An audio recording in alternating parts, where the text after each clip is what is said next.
يا اهلا بالحلوين، عاملين ايه؟ يا رب تكونوا بخير.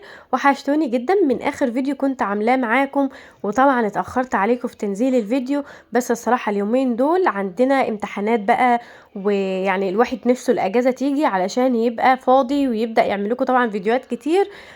لكن اليومين دول الصراحه مفيش وقت خالص. يعني بنطلع من امتحان يبقى عندنا تقييمات امتحانات تانية، فامتى بقى الاجازه تيجي كده؟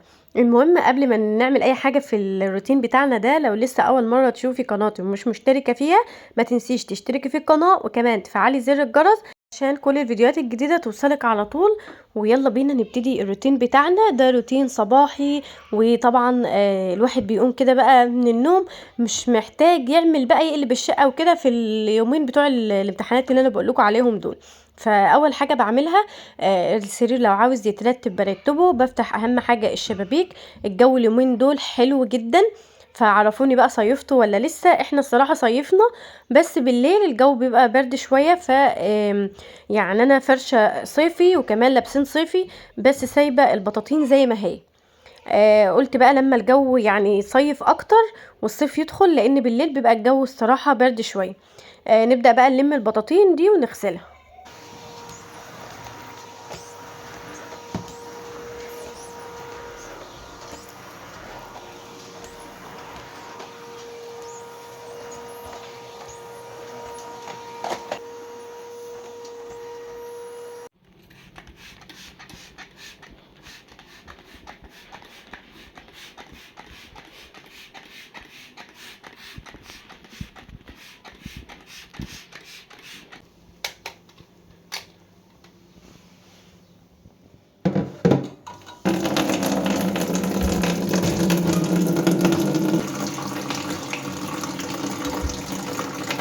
مهم بعد بقى ما خلصت كده الشقة يعتبر، بس صورت معاكم الأوضة بس، لأن أنا أول ما بقوم كده لو في أي حاجة محتاجة إن هي تتعمل في الشقة بعملها.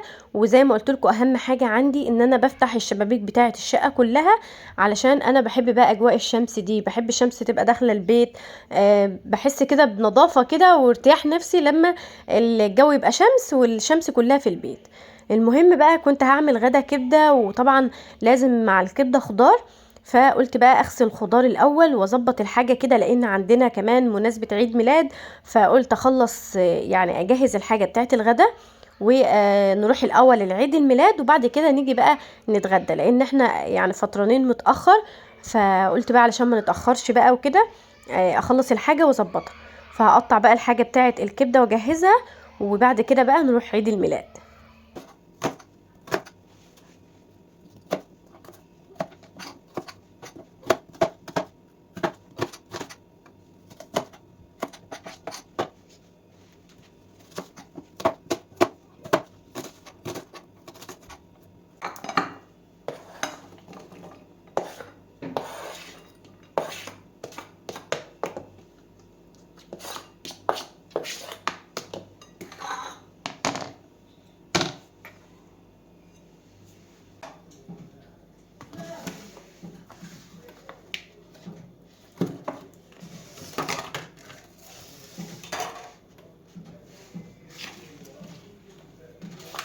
وهنا بقى قلت اقطع كده الكبده، هي جالي متقطعه شرايح كده، بس انا بقطعها شرايح رفيعه خالص. وقلت بقى اقطع الخضار واظبط كل حاجه واسيب كل حاجه على قد التسويه بس، لان زي ما قلت لكم يعني هنروح عيد الميلاد وهنقضي بقى الوقت هناك وكده، واجي الواحد بيبقى جاي مش قادر الصراحه يعمل حاجه. فقلت الحاجه تكون جاهزه معايا على قد بس ان انا اسويها بس على البوتاجاز، والغدا معايا يكون جاهز. شغل اللعبة هنا. ها ها ما تصور اللعبة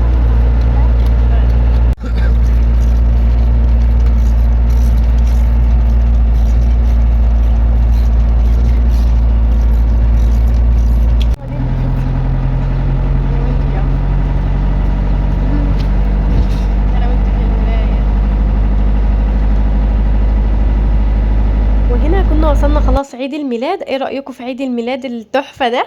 كان حلو جدا، وهي اسمها سيلا، وطبعا عاملين حرف الاس وهابي بيرث داي والحاجات الحلوة والحركات دي. وشفتوا بقى البلالين. فحضرنا بقى عيد الميلاد، هو كان بدري يعني ميعاده كان العصر، علشان طبعا الحظر بقى والكلام ده. فحضرنا عيد الميلاد وخلصناه كده ورحنا بقى على البيت علشان نشوف بقى الحاجات اللي ورانا.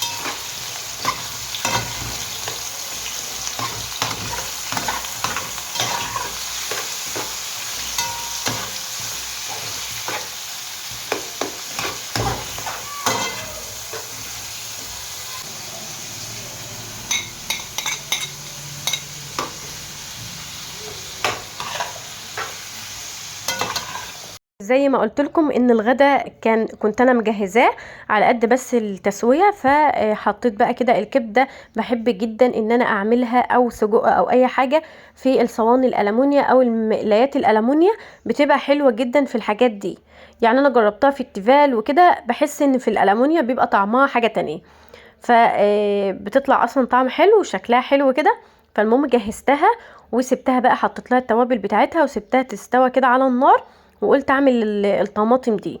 كان عندي بقى الطماطم دي، فكنت خايفه ان هي تبوظ، والصراحه اليومين دول الطماطم سعرها غالي جدا. لحد ما الطماطم ترخص كده هنجيب بقى كميه كبيره ونعينها في الفريزر. انا كنت عامله في الفريزر بس الصراحه خلصهم، فبجيب بقى على قد الطلب كده، لان زي ما قلت لكم اليومين دول غاليه. فلما ترخص ان شاء الله نعمل بقى شويه حلوين كده ونعينهم تاني في الفريزر.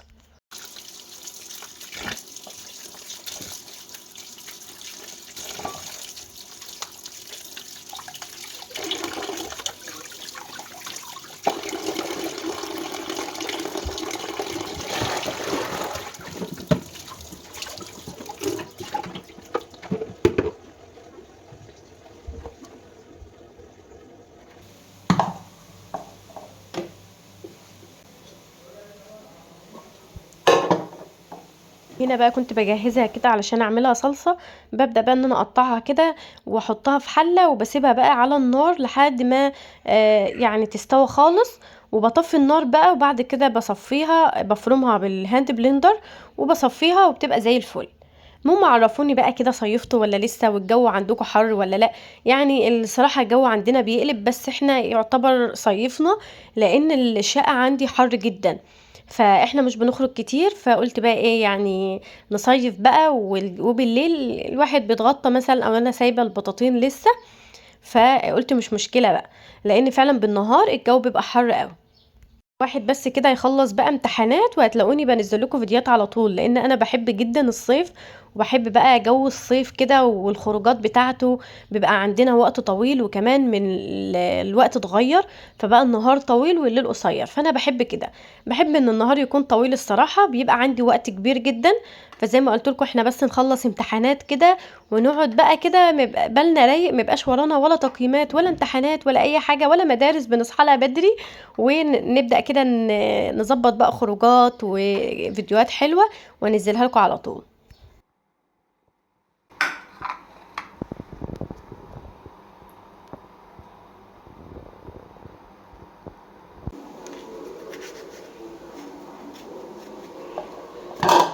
هنا بقى كنت خلاص حطيت الصلصة على البوتاجاز تتسبك مع نفسها، والكبدة كانت خلصت، وجهزت الغدا. وقلت بقى الغدا ده بعده كده محتاج عصير، فكان عندي اناناس، فقلت اعمل عصير اناناس. مش عارفة هو عندكم بقى اسمه اناناس ولا كانتالوب، بس هو عندنا اسمه اناناس، والعصير بتاعه بيبقى حلو جدا، احنا بنحبه عصير. وبنحبه برضو ان احنا نقطعه مكعبات كده ويتاكل، بيبقى برضو حلو. فاليومين دول الاناناس حلو جدا، فقلت اعمل بقى كده عصير اناناس بيبقى حلو جدا، بنحط له بقى تلج كده بيبقى فريش وبيبقى خطير. المهم بقى حطيته بقى في الخلاط كده، وطبعا هو مش بيحتاج ان هو يتصفى ولا حاجه. واجهز بقى العصير بتاعنا، ويكون بقى اتغدينا واكلنا كده وشربنا العصير بتاعنا. وبرده المصالح ما بتخلص.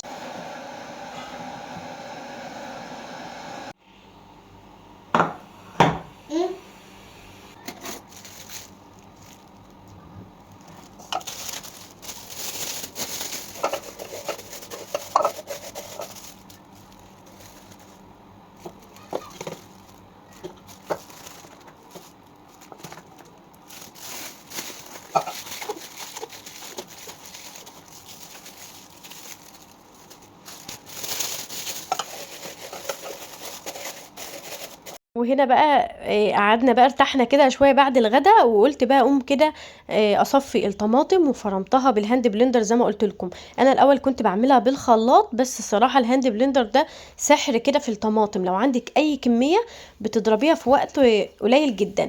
المهم بقى كنت خلاص صفيت الطماطم، بس اللون بتاعها الصراحه مش احسن حاجه، فقلت وانا بعملها ممكن احط بابريكا برضو تخلي اللون احمر شويه. والاحسن كمان واحنا بنفرمها او احنا قصدي بنعملها صلصه بنحط معاها قطع من البنجر، بيظبط اللون بتاعها جدا. المهم بقى خلصت كده الطماطم، وزي ما قلت لكم المصالح بتاعتنا ما بتخلصش. كان عندي دور بقى في الغساله فوط كده كنت غسلاها، فقلت بقى هنشرها في الجو الحلو ده.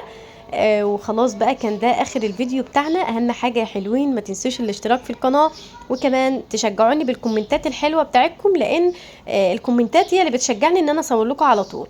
وهنا بقى اقول لكم مع السلامه.